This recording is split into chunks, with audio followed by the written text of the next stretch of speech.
Hey there, and welcome to RecoverED, a podcast from the Magdalen House, a recovery community for alcoholism. We are a 501c3 nonprofit organization based in Dallas, Texas, and known affectionately by many as Maggies. Every first and third Wednesday, we bring you a new release from one of our 3 podcast series. The RecoverED podcast is made to educate the community on alcoholism, the Magdalen House, our programs, and resources we offer for the community. In each episode, you will get to know the disease of alcoholism a little better, and soon, you'll know how you can shatter the stigma around alcoholism in your community.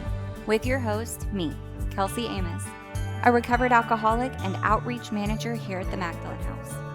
We're so glad you're here. Thanks for listening. Hey everybody, and welcome back to another episode of the Magdalen House podcast. Thank you for tuning in today. I am really excited about today's topic and today's guest. So we're going to go ahead and get into it, and I'm going to let him introduce himself. I'm Mike Jarvinen. I'm a grateful recovered alcoholic. My sobriety date is March 8th of 2016. And yeah, really, really grateful and excited to be here. So my first question is just kind of a general question is, how did you first get involved here at the Magdalen House? So I got involved here at the Magdalen House because my partner started working here. And so this was a couple of years ago. There was now there's the men's program, which is growing and is awesome. And it's really cool to be, getting involved over there and actually working with other alcoholic men. But my partner started working here on the women's side and on staff. And I just really saw I got exposed to it a little bit. I would come to some of the functions that were open to, friends and family, birthday night being the main one. Yeah. And I just saw what the energy was like down here. Yes. And I knew that it was a special place. I knew that the passion that she was bringing home was infectious. And then to be honest, the fact that, having been around recovery and in multiple states and multiple treatments and all kinds of things, to see high quality treatment available for free was something that I had never seen. I've never heard of, and it may exist out there, but there is no place like Maggie's, but just what a beautiful thing to have free, high quality, 12-step centered treatment. And what I saw, and it's beautiful, right? The campus is beautiful. It's not what I might have had a preconceived notion of free, or let's be real, state funded treatment. Yeah. Doesn't always look, and then the experience isn't always so solution oriented. So it was just really cool. And honestly, so the opportunities I had to get involved were I started doing some handyman work and stuff because we lived close by at the time, and my schedule allowed for some flexibility, and it was a really cool way to be of service in a way that wasn't even directly working with other alcoholics, but just to help the organization and to support my partner, and something that was so important in her life. And so since then it's really grown, and Maggie's has definitely a special place in my heart. Yeah. Mike the handyman, anytime we need something fixed or hung up, he just swings through, and it's awesome. So thank you for your willingness and availability to do that, because it means a lot. It may not be done right, but I'll try. Right. Thank God for YouTube.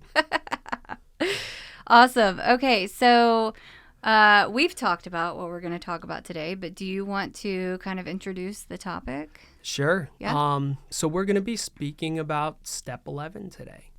Sought through prayer and meditation to improve our conscious contact with God as we understood Him. Yes, fantastic. So, we'll just get right into it. What is your experience with this step? And I think kind of what I want to hear is what did it look like in the beginning? How has it changed? And then what does it look like today? So what it looked like in the beginning, it was out of the book. And we're talking about, kind of 86 to 88. And there's the nightly review. There's Upon Awakening. And when I first got sober, I was in a sober living. And, part of that program was everybody, all the male residents, we all got up and we would read 86 to 88 and, maybe take 3 to 5 minutes, and then everyone would rush off and do their chores and stuff like that. So there was some good discipline there. And I read those pages a lot of times. I got really good at reading those pages. I knew the importance, and I wasn't even there yet in the step work, but eventually, of course, I was working the steps with my sponsor, and I got to step 11. And I had already, of course, had some really powerful, spiritual experiences. And I had a little bit more practical experience with prayer. And I guess I want to say, like, I don't know if it was a trap, but I feel like I kind of fell into this trap, or this ego trap, right? This trap of self, where I really kind of drifted away from On Awakening. And the nightly review I would still do, because that was harped on a little bit more. But and I would hang my hat on sort of like, in We Agnostics, I think it's on 47, when it talks about like, when therefore we speak to you of God, we mean your own conception of God. Yeah. And that this applies to any other spiritual term which you encounter in this book, you get to ask yourself what these mean to you. Right, yeah. And so I came to step 11 and I was like, all right, well, in Sober Living, we read 86 to 88, but it wasn't really resonating with me. That experience did not feel powerful, or grounded. Getting up in the morning and reading the same pages out of this book felt like checking a box. Gotcha. And so I started to, I think like many people do, because I've talked to lots of other people. So I started to explore, right? And I thought, step 11 is so cool because the realm of the spirit is broad and roomy. And I get to kind of find, with my higher power's guidance, like what does prayer and meditation mean to me? Mm-hmm.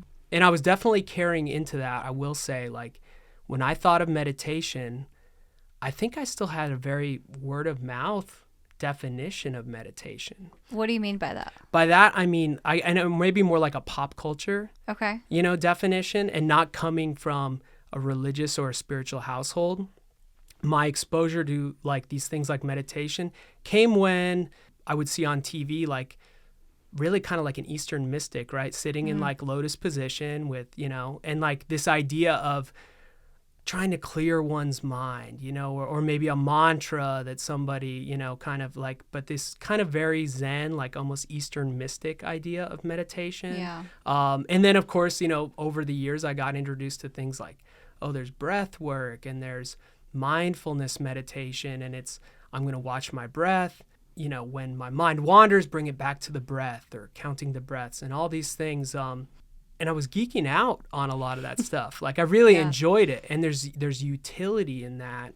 And so I found, and I tried different modalities, right? And different forms of meditation. But I think all along I was holding on to this definition, this idea that meditation really had to do with kind of clearing my mind to a certain extent. And then, and that prayer was, talking to God, talking to my higher power. Yeah. But will you humor me if I read a definition No, go ahead. of meditation? Go ahead. Because the definition, and this is something that my sponsor, when I got a new sponsor a couple years ago, and we talked about this pretty early on. And so meditation, right? It's a noun. The act of meditating, close or continued thought, the turning or revolving of a subject in the mind, serious contemplation, mental reflection, often specifically thought devoted to religious subjects. So nothing in there is about clearing my mind, because that was something else that I would hear and kind of could relate to. Sometimes I might hear someone share I've tried meditation, but I just can't clear my mind. My mind's always running. Well, my mind's always running too, but the definition of meditation doesn't tell me to clear my mind. And at the end of, On Awakening, the big book actually refers to it as at the end of, that process of what I really kind of considered was prayer, it says we end this period of meditation. Mm. So that's the big book's prescription to meditation is that On Awakening sequence, those series of prayers. Yeah. And I had kind of been not wholesale ignoring it, but I had definitely drifted away and started finding other things that, again, they didn't totally stifle my spiritual growth, but again, these practices in the big book, my experience is that like they are uniquely suited to an alcoholic like myself. And there's really like advantages to practicing what's prescribed there, because like that morning sequence then is not about clearing my mind. Like I have to couple this with like, what does it tell us right at the beginning is that like we shouldn't be shy about this matter of prayer and meditation. Like better men are using it constantly. It works if I have the proper attitude and work at it. So like understanding the power of prayer and meditation, holding it in its sacred space. And like if I go through that, morning sequence, like it's not again about clearing my mind for the day. It's actually like there's a lot of thinking in that sequence, right? Like before we begin, we consider the 24 hours ahead. Like I think about my day and I'm inviting God in to direct my thinking. And like I'm asking, like there's a series of prayers, but again, it's not about counting my breath or calming my mind. It's about getting directed thought from my higher power. Again, that's kind of like the big book's prescription of meditation. Now, those other things I talked about, I still love and I still practice, and there's value and there's spiritual value and they're totally valid. And my sponsor pointed this out to me is like, it says right on 87, if we belong to a religious denomination which requires morning devotion, we attend to that also. And then a couple of sentences later, there are many helpful books also. And so I guess what I would say the trap I fell into was, so also means in addition to this thing that we just read, like this is the big book meditation. The suggestion is do this in the morning. And then if you want to do something else to grow spiritually, do that also, but not instead of. Right. And so I think, again, for me, the kind of trap I fell into was I was doing a lot of other stuff and it was beneficial, but not as beneficial as when I practice it as an addition to the morning meditation found in the big book. Yeah, that is awesome. So I kind of wanted to go back to, you mentioned that you didn't come up with a religious background. So what did it look like for you early on? And, this kind of goes back to like the step 2 stuff, right? So what did it look like for you early on in recovery when you're being introduced to this spiritual path of life? I will say I struggled mightily with step 2. Yeah. Way more than I needed to. I overthought it. I over-intellectualized it. I just made way more work of it than it needed to be, because at the end of the day, it's like, am I even willing? Like, Is there just a crack of willingness? Yeah. That's all that's needed, right? Am I willing to believe that something might be working in the life of the man who's, sponsoring me? Mm-hmm. Like, even that in and of itself is enough to make a beginning. Yeah. But I will say that, like, it didn't feel authentic to me, because I had previous attempts at getting sober and previous encounters with the steps. All that to say that it really goes back to step 1, because those previous attempts, I didn't know what it meant to be a real alcoholic as defined by the big book. I still thought I had some power in this thing. I understood the allergy, but I did not understand the mind. So I didn't, when I would admit powerlessness, it was really just over, once I start to drink, it's a roll of the dice. All bets are off. I don't know what's going to happen. But I never understood, I could never admit that I had lost the power of choice, right? That I was going to drink again no matter what, left to my own devices. Yeah. So having a real step 1 experience coupled with the education from the book, again, it made me much more willing. It gave me the desperation to wrestle with step 2.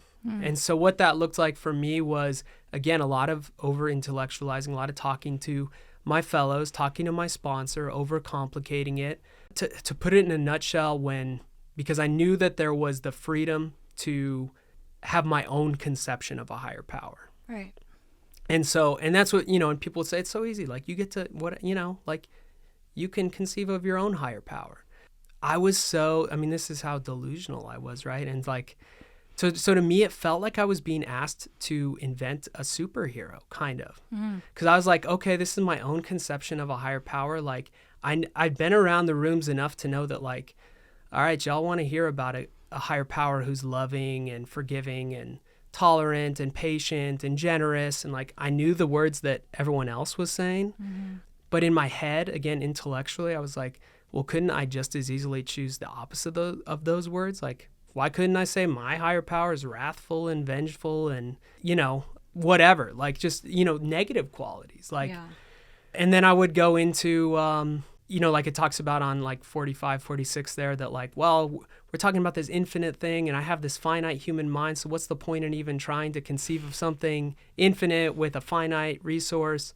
And what cracked it for me was, a couple of things. One was this illustration that, someone shared with me, this mental exercise. And it was just sort of like, he told me, he's like, Mike, all right, take a breath. And we were sitting in a house, somewhere. And he's like, let's just say that, all right, God's infinite, right? This higher power you're trying to conceive of is infinite. But let's just say it's this house. And honestly, or if it's a house, it's going to be a really big house because this is an infinite house, bigger than our minds can think of. So it's a house that stretches out real far as the eye can see in either direction. I'm like, okay, I can picture that. He's like, if I ask you to take a step out the back door, turn around, and write down everything you can see in excruciating detail, you could spend as much time as you want and talk about, all the cracks in the brick you might see and the color of the paint and whatever. Like you could sit there and do that. You could spend a long time doing that. And then if I walk out the opposite side of this infinite house and I walk, 100 yards up the street and 200 yards back, and I turn around and I do the same exercise where I write, what I can conceive of this house. And then if we put those papers side by side, they might look radically different. They probably are going to look radically different. Yeah. Did it change anything about the house itself? And I was like, no. Like, I'm not inventing the house. Mm-hmm. So like step 2 for me, and like a God of my own conception, I was trapped in this thought that like I was being asked to, and it's so egotistical, right? But it's like where I was stuck intellectually was like, I thought I was being asked to create a God, right? Like again, like a superhero or something, when instead like my conception of a higher power doesn't change a thing about God, infinite God, right? Who is there, who knows neither time nor limitation, right? Who is everything and bigger. Like all I'm being asked to do is define from wherever I'm at, a foot away from the wall of the back of the house, half a mile back on the front of the house, like just what can I see from where I'm at, however limited that perspective is or however wide the vista might be. Again, I'm not inventing the house and I'm not changing the eternal nature of the house. Like it has to do with where I'm at in relation to God at that moment. And then all of a sudden, like some of those other things in step 2 started to make a little bit more sense when people would ask me to look back at my experience and like see where I had felt things that maybe didn't, jive with logic or something. Yeah. And there were a few of those experiences, right? And like I was able to identify, like for me, my mom wasn't happy with me at this point, right? Like she wasn't. And they had kind of given up on me. But I knew that like, of everyone in the world at that time, like I loved my mom deeply. And I just knew in my heart that like, all right, if my mom were to wake up today and commit some kind of like heinous crime. Sorry, Mom, for even saying this. But it was an important thought exercise. Like, one, I would be shocked. Mm-hmm. I could be disappointed. I could be angry. I would lose a lot of respect and trust. I might not even want to like see her, but like that I would never not love her. I just knew that there was nothing she could do ever that would make me not love her, like in my heart of hearts. Like there would be that seed of love. And to me that felt, well, clearly sitting there in, the destruction that I'd caused in my life. Like I knew that didn't come from me because everything that came from me was pretty messy and pretty ugly and pretty broken and pretty fractured.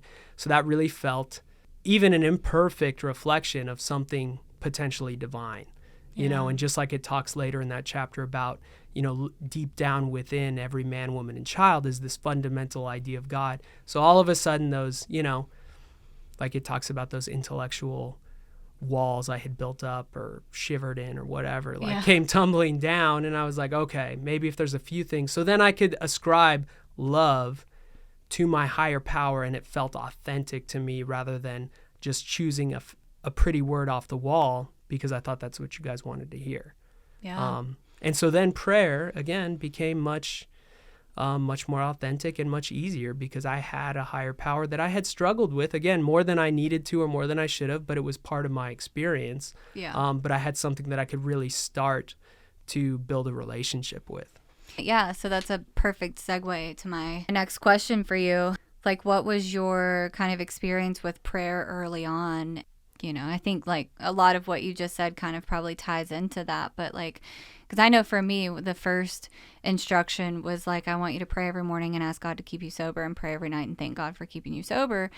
And I was like, okay, but I don't even know if I believe in this dude, you know, but I did it because desperation and willingness of a first step experience, and it evolved, right? So did you have like a similar experience or? Yeah, I would say similar. There was definitely some just following the mechanics, right? Yeah. And again, I was desperate and willing enough, but there wasn't faith, or experience at that point to back up. And again, prayer was something that was foreign to me. Yeah. But yeah, I did it because that's what y'all told me to do, and it was in the book. And so I did it.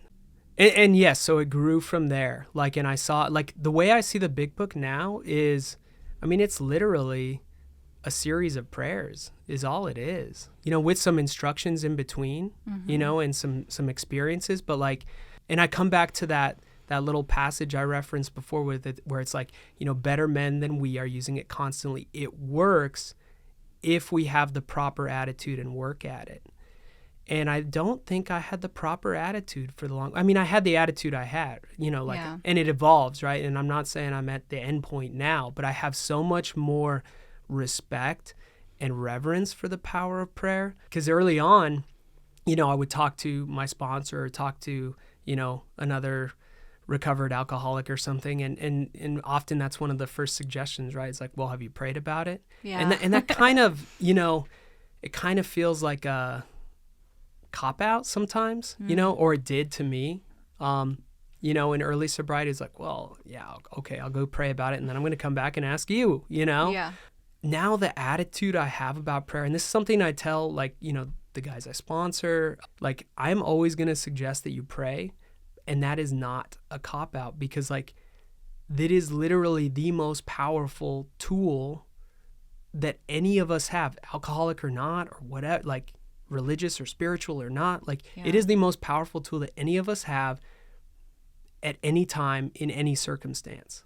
There is nothing more powerful than prayer. That is the attitude that my experience shows me I need to have, that, the big book tells me I need to have, that, men of faith through the ages have said that's been their experience. So it's now I really try to, honor prayer as what it is, which is it is the most powerful medicine that we have or will ever have available to us.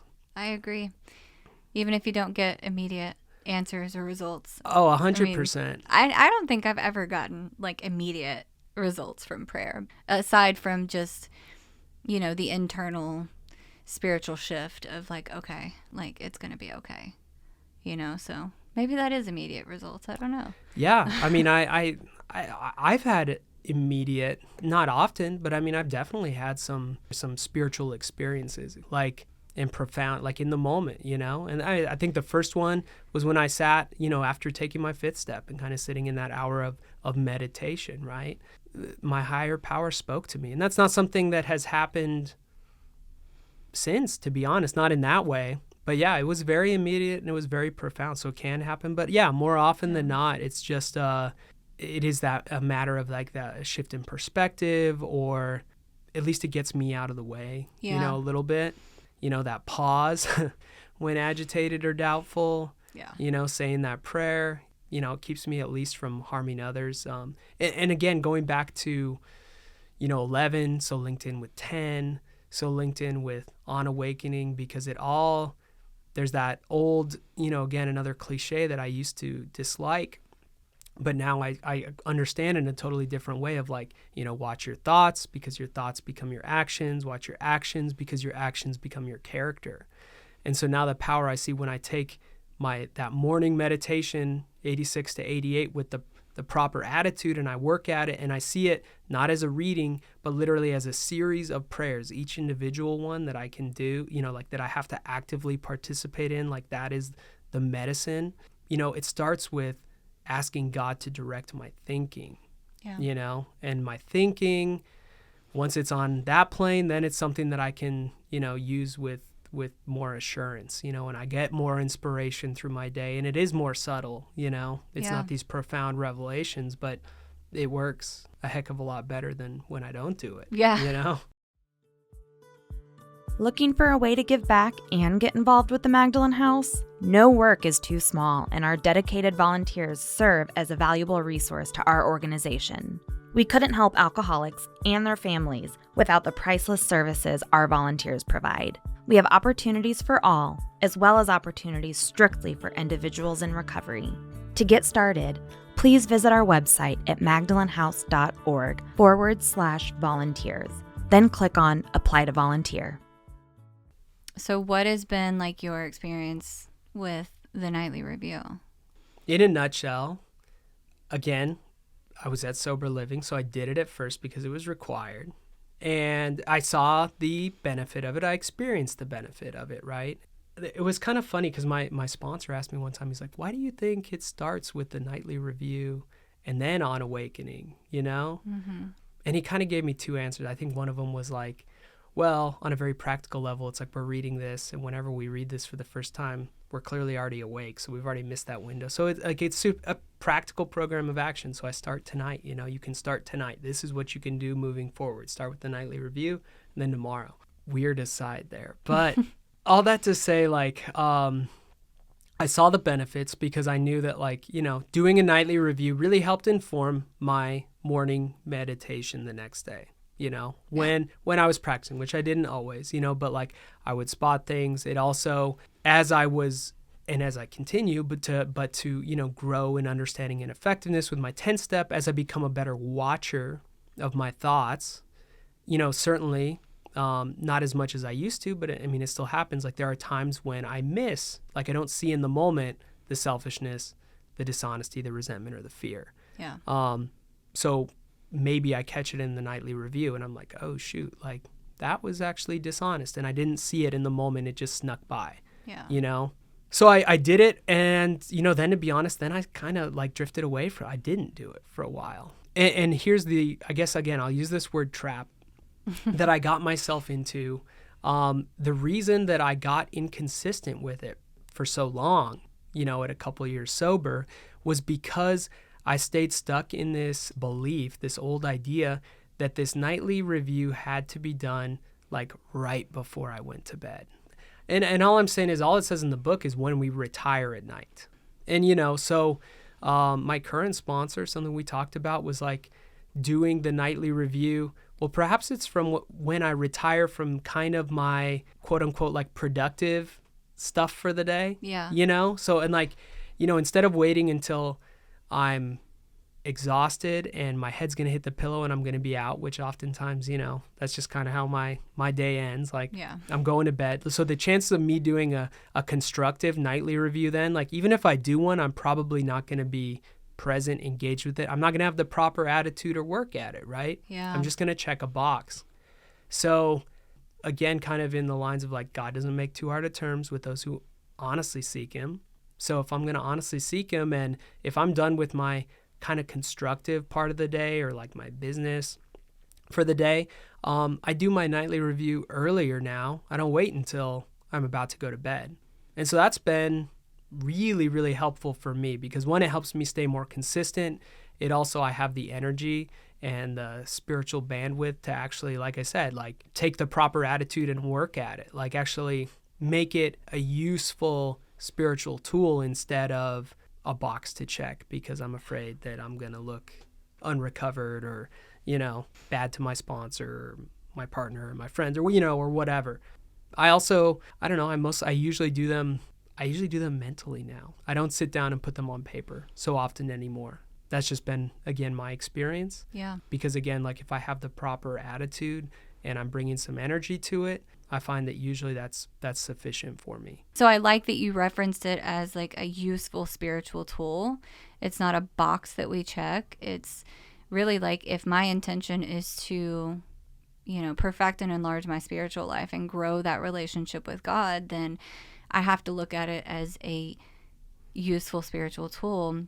Because another thing that happened with me too is I started using it as like a shame tool, right? Of like, okay, let's put down all the ways that I showed up really crappy today. Morbid reflection, right? Yes, even though the book clearly warns us against that. Like I was still doing that, but it was also during a time where I was just dealing with a lot of, I think God had a lot of like shame work and things for me to do.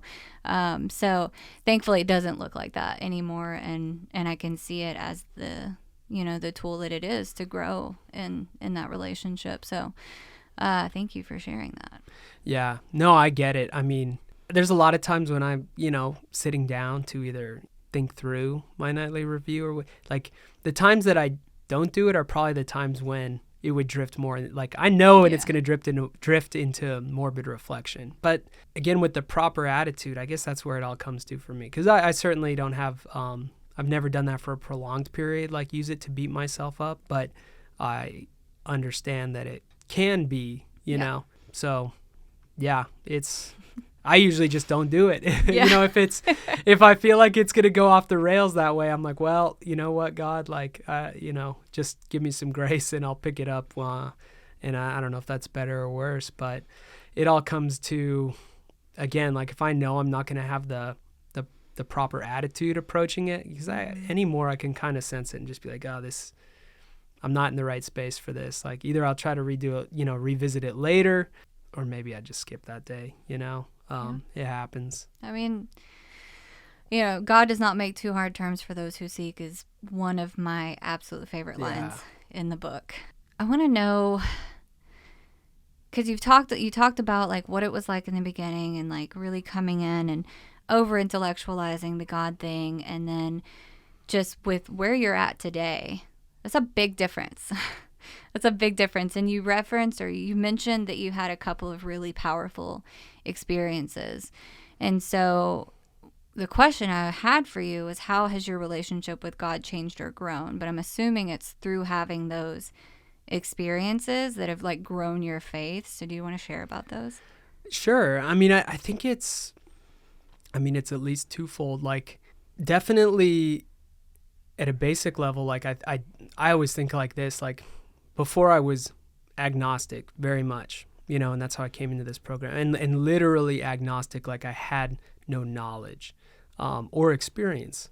And one of the reasons I love the 12 steps so much, and especially for an agnostic like myself, coming in, is because if I sincerely work the steps, like I am guaranteed to have experiences with a power greater than myself. Like I don't know exactly what they're going to look like, what they're going to feel like, but like I can guarantee to anyone who does that, like you can go from a state of without knowledge or experience to having quite literal, first person knowledge and experience. So I had some of those, some have been, powerful and kind of profound and in the moment. Like I said, the first one being hearing that voice that I identify with God, in my higher power, came from within me, but like not of me, sitting in, my meditation after taking my first fifth step.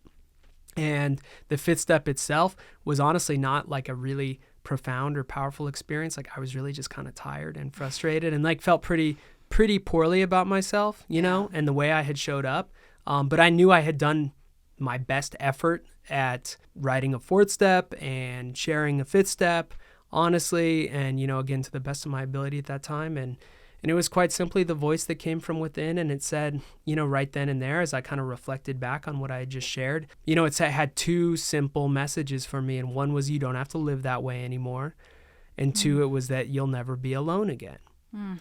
And that made complete sense, like intellectually and spiritually at once. And it was kind of that union, because so often, like even now, like even with prayer and meditation, if selfishness or self-centeredness enters in, like it so quickly moves this spiritual experience, this spiritual program that I get to live, it just moves it up into my head. It just makes it this real intellectual thing. And it's just like, it doesn't have any feeling or any power behind it, right? I mean, it does, but it's not the same. And so in that moment and in some of those moments, there's kind of been like a union between like the head and the heart, for lack of a better term. Like, and it's like intellectually, I knew, I was like, oh yeah, like now I have this higher power who's infinite, and I'm building a relationship with him. And so like, yeah, quite literally, intellectually, I'll never be alone, because it's like, God's my friend. He's with me all the time. But not only was it that intellectual, like the knowing of that, but it was, again, for lack of a better term, like the feeling in my heart, where I just like, I felt whole, like, and I felt complete, and I just knew that that was truth, and that was not coming from me, and it was something I'd never experienced before. So that was like the first really intense, for me, it was profound experience I had. Since then, I'd say, a lot of them came like making amends, super powerful. Oh, yeah. Tons of experiences there. Just things like, experiencing, like, again, the way I like see them is like they're imperfect human reflections of these divine qualities, things like forgiveness, so like I experience some forgiveness and I know I don't deserve it, which is some grace, right? And so it's like, wow, like, and they haven't all gone like that, right? But like just getting some of those experiences through making amends really solidifies that. And so like, yes, profound, powerful experiences, super important. But I also like, I have an appreciation and a reverence for, like, I think it's the old preamble that talks about like repetition strengthens and confirms. Yeah. Habits are formed, then faith comes naturally. And it's really more, I guess, like in line with like the educational variety spiritual experience that it talks about in the appendix 2. So I really think I've had both. Like I have an ongoing educational variety spiritual experience that is ongoing like all the time. And that has to do with, again, like staying spiritually fit, a lot of these daily disciplines, even when there are times when I don't, I can't cultivate the proper attitude towards prayer or meditation one day. So maybe it is more of like an intellectual checking of the box sometimes. Yeah. Or the 10th step or whatever it might be, that continues, that discipline. But then, yeah, again, my experience has been punctuated with some of these, profound and powerful. And they're not all, the other one I'll reference really, because they come on sometimes, is like, I remember it was just this moment where like self just hit me in the face with a ton of bricks, and I was overcome with resentment. And it was, it was a perfect day, not a cloud on the horizon. I was off from work. I was taking the dog for a walk on this beautiful day. I walk outside, and somebody had parked right in front of our duplex, like in our spot, right? It's a public street, right? Like it's not our spot, yeah. But it's just where we always parked. And by we, I mean not me, my partner, or a duplex neighbor. And I just remember I was just overcome with this wave of like resentment right there in that moment. And it was kind of like it talked about in like Fred's story, like again, perfect day, not a cloud on the horizon. Everything was going great. And it was like all of a sudden this pall of self dropped down on me. And I just had to, I stopped and I prayed in that moment, right? And I was like, God, like, please remove this resentment, this selfishness, this delusion from me. And in that moment, it was like, again, tiny mundane event, right? Like somebody, and nothing from the outside looked any different, but it was like my higher power kind of gave me like, I was able to see like how my day would play out without his help, right? Like if he wasn't directing my thinking, and if he, if God didn't remove that selfishness, like I go along on my walk, I'm feeling cut off from other people. I'm just not open to life, Yeah. And I was already like in my head, I'm like, all right, when my partner gets home, I'm going to have her like park right in front of this guy, and I'm going to have our neighbor, like, we're going to block him in, and he won't be able to leave until he comes. And like, just like these insane thoughts, right? Yeah. Wasting all this energy. And it was, I mean, we're talking about 30 seconds, right? Like nothing came of it, but it's like that. Small experiences like that too remind me like, wow, like I need God, and God was there, right? Like in that instant, in that case, God came in and was like, and removed it, and I was able to go about my day, and I walk the dog, and I have a great day, and I enjoy the sunshine, and I smile at the people I'm walking, like that are passing me, instead of like scowling and avoiding eye contact and being stuck in this insane resentment and burning up a bunch of energy. So yeah, I get to have real like day-to-day experiences like that. So I know, like, again, now I'm like a Gnostic, not in like the esoteric tradition, but like I have knowledge of a higher power. Yeah. Like I have an experience. Yeah, exactly. And that's, absolutely. I think faith is not something that you can just grab out of somebody's hand. Like it comes over time and gradually, and just through the discipline of taking the action. But then sometimes it just hits you over the head too. Yeah, sometimes you have those random experiences where it's like, oh gosh. And I'm super grateful for both, you know, Yeah. because like they're both powerful and both important, you know. Absolutely. So my last question is, what would you say to someone who's maybe struggling with step 11? Well, first I would just ask them, like, in what way are you struggling, you know? Because sometimes, like I said, so if it's the nightly review, like I said, just that freedom that I got, I didn't have to wait until the last minute, like until my head was hitting the pillow to do my nightly review. I mean, for me, that was so helpful, right? Yeah. And so, you know, there could be like a very practical, you know, change or suggestion, like, okay, we'll do it when you have some more energy, and like, yeah, you're home from work, and if you're just, if I'm just going to chill out, binge watch some Netflix with my partner, like chances are I'm probably okay to just go ahead and do my nightly review before we do that. You know, like, it doesn't mean that something important couldn't come up, you know, but 9 times out of 10, it's probably just go ahead and do it, you know, before I just wind down and kind of chill out for the rest of the night. If it was, well, and then, so if meditation is intimidating because you, like me, can't quiet your mind, I suggest that, again, the big book doesn't ask us to quiet our mind. It asks us to direct our thinking. And really it's about directed and sacred and God-led thinking. It's not about silencing the mind or not thinking or anything like that. It's meditation is about directed thought. So it has a lot of thinking. And then also, like, if you're like me and you kind of thought that maybe the directions from the book were sort of like Recovery 1.0, and at a certain point, like, you want to grow in understanding and effectiveness, which absolutely we need to do. And I guess I would say that maybe the other part I missed was, like, I need to perfect and enlarge. So I think I did some enlarging, but I didn't do any perfecting, you know, and I have to do both, right? Perfect and enlarge. So, like, taking the proper attitude and working at perfecting the process of meditation, and the prayers suggested on, you know, 86 to 88 was something that I wasn't doing. Yeah. And I've really benefited from in the last couple of years by diving back into that with a totally different attitude and not seeing it as something beneath me spiritually or elementary, because it's not. I mean, nothing in this book is, as I know. So yeah, maybe reapproaching that. And then also, yeah, the beauty of step 11, and one of the reasons I love meditation, and if I didn't mention this, you know, earlier, is like, I still love all those other, like, there's other modalities of meditation, things that resemble more of that pop culture, you know, thing that I mentioned before, that I love. And I still practice almost every day. I just do it also. Yeah. Not instead of, but in addition to what's in the book. And that can bring some real joy. And like and then of course there's so much stuff out there. There's, you know, guided meditations, and there's yoga, and there's, you know, I won't mention anything specific, but like, I love, you know, there are modalities that I love that I've been doing for years now that have really, I've reaped spiritual gifts from, but they're just not, as in my experience, as uniquely beneficial to an alcoholic. They don't set me up for growing in my 10th step nearly as well as, you know, again, what's suggested in the 11th step in the book. But yeah, like, it can be fun to try something new in addition to. Yeah. Fantastic. Well, this has been amazing. Absolutely amazing. I could sit here and like pick your brain about this stuff all day. Oh, geez.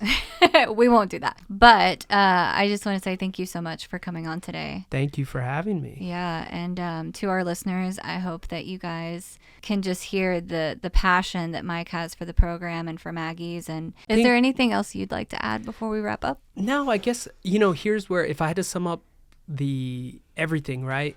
My experience with God, my experience with the steps, my experience with prayer, it really comes back to, you know, one of my favorite lines is like, what seemed at first a flimsy reed has proved to be the loving and powerful hand of God. You know, that coupled with, I was very much one who came to scoff and has remained to pray.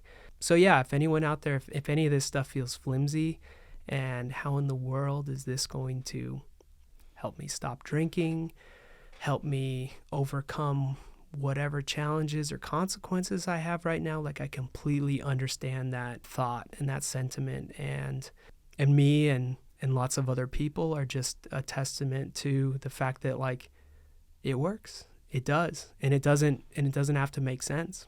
And I still don't understand. I probably conceive less of, like, my conception of God is just like, now it's like, I have no idea, but like he is big and he's powerful and he is good. Yeah. And like, that's cool with me. Amazing. All right. Well, again, thank you for being here. And to our listeners, we'll catch you on the next episode. This has been RecoverED, hosted by Kelsey Amos and brought to you by the Magdalen House. I am Laurie Evans, host of the Hope for the Family podcast series. We hope you've enjoyed this podcast. Tune in every first and third Wednesday for a new release from one of our 3 podcast series. To learn more about the Magdalen House and the services that we offer, visit magdalenhouse.org or follow us on your favorite social media channels by searching for the Magdalen House.